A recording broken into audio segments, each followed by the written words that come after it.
están? Buenas noches, bienvenidos a Bote Pronto. Es miércoles, aquí está conmigo el doctor Héctor Aguilar Camín. Héctor, ¿cómo te va? Muy bien, ¿cómo estás, Carlos? Juan, ¿cómo están? Todos en orden. Juan Ignacio Zavala, ¿cómo estás? Bien, gracias, Carlos, Héctor. Porque por muchos años fuiste miembro de ese partido, hasta el 2000, ¿qué? ¿12? ¿3? ¿Cuándo renunciaste? ¿En el 12? En el 13, 14. Sí. En el 13. Hoy quiero hablar del PAN, no solo porque hoy anunció que sigue acumulando candidatos, sino porque Ricardo Anaya volvió a hacer nota hoy porque salió a dar de trancazos al gobierno, pero no hemos hablado de que Ricardo Anaya dijo, no quiero ser diputado, me voy a preparar para ser presidente, y empezó a hacer este recorrido por municipios que aquí nos recuerda que hizo algo similar hace algunos años, en fin. Pero quiero empezar por ahí, más allá de tu relación, sino como político y tal, el regreso de Margarita Zavala al PAN. Hoy el PAN dice, viene Margarita Zavala, va a ser candidata a diputado, ya veremos los detalles, etcétera. ¿Cómo estás viendo al PAN? Más allá de Lupita Jones en Baja California pero el regreso de Margarita, se habla de que Roberto Gil, que también era de los inconformes y se había peleado con ellos, regresa. Por ahí está quien, Ramírez Acuña también, parece, sí, dijeron hoy. Sí. ¿Cómo ves este proceso para elegir y para conformarse como algo que se parezca al PAN de otros tiempos o que sea un PAN ganador? Mira, yo creo que el PAN debiera hacer un esfuerzo por no parecerse al PAN reciente, ¿no? Que es el que tenemos los resultados más claros de un fracaso estrepitoso, ¿no? Creo que eso también se puede ver en Baja California, por ejemplo, donde gobernó por más de 3 décadas y ahorita pues necesita de una figura que le acarree unos votos, los que sean, con tal de quizás no perder el registro. Pero en términos concretos a tu pregunta, a mí me parece razonable por parte del PAN y por parte de Margarita, y políticamente incuestionable, un regreso de esta manera, ¿no? No es un regreso a la militancia del partido, es un regreso digamos, a sumarse a una fuerza opositora. Realmente sí hay un sentido de oposición, que ahorita lo veo medio perdido todavía en distintos partidos. Pues es claro que tienen que sacrificar sus intereses personales o ciertas ambiciones a construir una oposición contra López Obrador y contra Morena. Me parece que en ese sentido el poner a Margarita a competir por una diputación, a que busque una mayoría, es una buena decisión para ambos. Una, porque puede demostrar el capital de Margarita en el distrito que vaya a quedar y consiga votos y eso le permita al partido empujar una plurinominal más.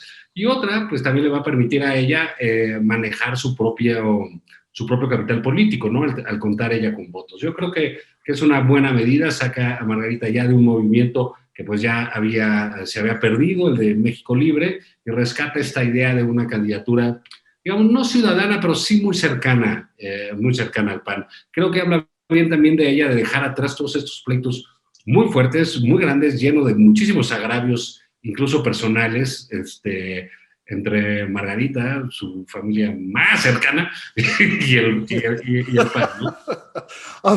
Héctor, pero sí quiero meter este elemento de Margarita se fue por una bronca muy fuerte con un señor que está recorriendo el país porque ya dijo quiero ser candidato en el 24 y Margarita se fue por eso.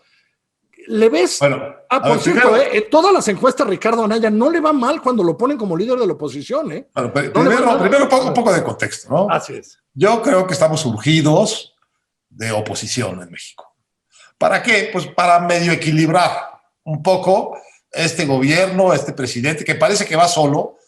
No es cierto, no va solo, nunca ha ido solo, nunca ha sido el personaje absolutamente dominante en las elecciones. No es así, ganó el 53%, que es mucho, pero no es un mandato, no es el triunfo, no es un triunfo 70-30, es un triunfo 53 y ahorita tiene una aprobación de 60. El resto del país no es gobierno ni es López Obrador. Ahí está la oposición, empieza a aparecer. Esto me parece una gran noticia. ¿Cuándo empieza a aparecer? Pues cuando empieza a aparecer la ocasión de que aparezca la oposición. Elecciones. Son las elecciones. Entonces, me parece una muy buena noticia. Me parece una muy buena noticia también que Margarita venga y tome la candidatura del PAN.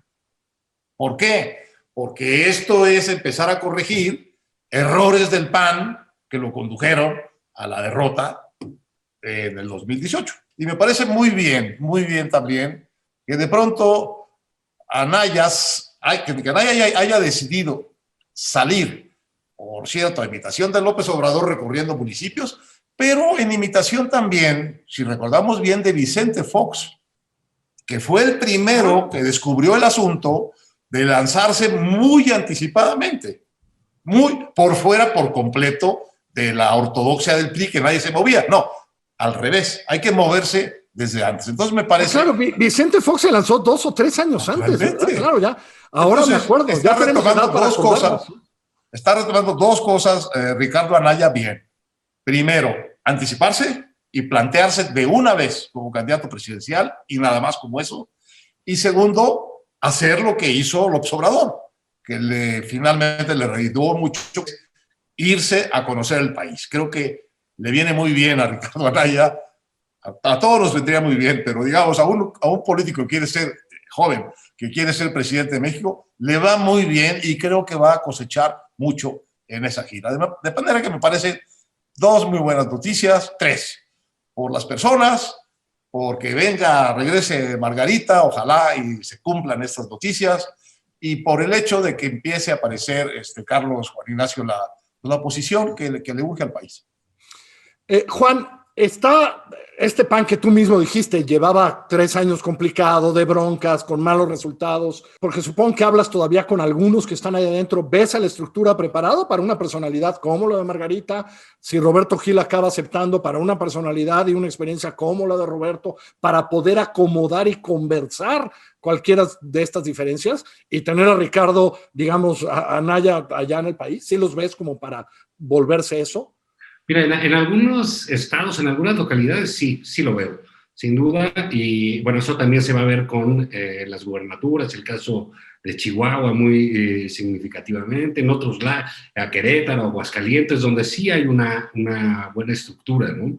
Y necesita ganar gubernaturas para empujar todavía más esto, ¿no? Exacto, y necesita que sus líderes estén en movimiento, su gente conocida. No da tiempo en esta urgencia de oposición que comentaba Héctor a estar placeando gente ahorita. Sí, de acuerdo. Y una cosa en la que discrepo un poco de Héctor, que yo no comparto de Anaya, es esa decisión de hacer su roadshow individual cuando estamos en un problema colectivo de falta de liderazgos en la oposición. Creo que la voz en la Cámara de Ricardo hubiera sido de mucho más ayuda a la oposición, le hubiera dado un lugar de liderazgo mucho más amplio, de mucho más peso, mucho más concreto que un tour comiendo tacos y visitando gente y conociendo las carreteras de México, que también está muy bien y ojalá, como dice Héctor, lo pudiéramos hacer. Pero creo que la renuncia a un enfrentamiento directo, legislativo, desde otro poder, con López Obrador,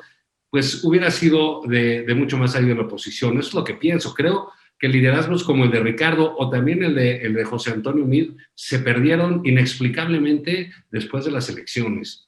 Y cosa que ningún perdedor en México había hecho, ¿eh? O sea, al revés, las derrotas eran plataformas para seguir adelante. El caso de López Obrador es más que ilustrativo al respecto. Entonces, creo que el caso de Ricardo, pues bueno, me parece bien que haga su... A ver, pero hay otro lado. A ver, Héctor, ¿qué opinas de esto? Un polemista importante que requería enfrente a López Obrador.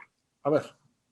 Sí, yo creo que tiene razón Juan Ignacio. Está diciendo algo bastante claro, digamos, de las virtudes de Ricardo Anaya como parlamentario. Lo vimos, de ahí es que creció, etcétera.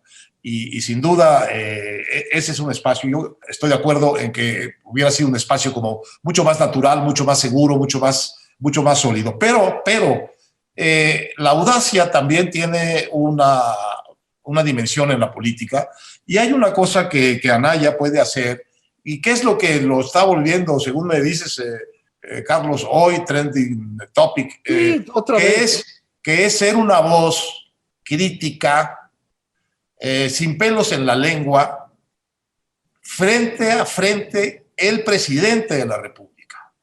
El presidente de la República ha empezado a ser vulnerable, seriamente. Lo que hace falta es una voz que se ponga enfrente y haga una especie del discurso de la contramañanera. Eso es lo que creo que hizo muy bien Ricardo Anaya en su último video que mandó. Fue un video particularmente bien pensado en el tiempo político en que está, para hablar de lo que es cada día más una evidencia nacional, que es el desastre de este gobierno frente a la pandemia y de este presidente frente a la pandemia y frente a su experiencia personal de la pandemia. Entonces, ese lado yo no lo desestimaría, Juan Ignacio. El de un personaje que está queriendo ser presidente, hablándole con la dureza al presidente con que el actual presidente le habló a los otros presidentes, tomando en eso también un poco lección de López Obrador, porque no hay esa voz individual de un político que le hable de tú a López Obrador. Juan, nos queda solo un minuto, pero sí quiero decir que después de todo el otro 40%, 47% o 50% del país que no es López Obradorista, está dividido en varios partidos. Ya hay uno en especial. A mí me parece que es una buena reacción del PAN, lo que está pasando, pero que sigue sin existir, que es el PRI, ¿no? Y en ese sentido, la oposición como oposición, en términos de polarización que plantea López Obrador, se podría quedar corta si el PRI no, por lo menos vuelve a levantar la mano, a aparecer a algo, ¿no? Claro, ya la levantó en Coahuila, ya la levantó en Hidalgo, y el PAN la levantó antes. Sí, yo creo que en ese sentido, digamos, el PRI como que hace menos alaraca, pero sigue trabajando sus cosas estatalmente, ¿no? Y localmente. Creo que el PRI puede tener, digamos, por ejemplo, el caso de Nuevo León, tiene un candidato muy competitivo a la gobernatura. Adrián. Muy competitivo, ¿no? Aunque esté claro luz. Entonces, yo sí no descartaría al PRI como partido ahí individual, sin dejar de ver que esto es una composición de la oposición en su conjunto. Quizás no se van a dar las alianzas como lo pensamos, pero si el PAN logra sacar sus liderazgos 4 o 5 y ponerlos como ahorita, y juntarnos también con Anaya ahí, que se vean en unos tacos que le están gustando mucho, los tacos a Ricardo. A la distancia. Y que lo hagan en conjunto puede ser una buena noticia, ¿no? O sea, la cuestión es la unidad de la oposición. Oye, Juan, Carlos, y también es un alivio como comentaristas poder empezar a hablar de la oposición, ¿no? Sí, de alguien más. Como año y medio, ya están ahí, ya volvieron a salir. Eso, así es. Otro tema, por lo menos. Héctor, te mando un abrazo. Gracias, Héctor. Carlos, hasta luego. Gracias, Juan Ignacio. Abrazo para ti. Sigamos cuidándonos, seguimos en pandemia. Que les vaya muy bien. Mañana nos vemos.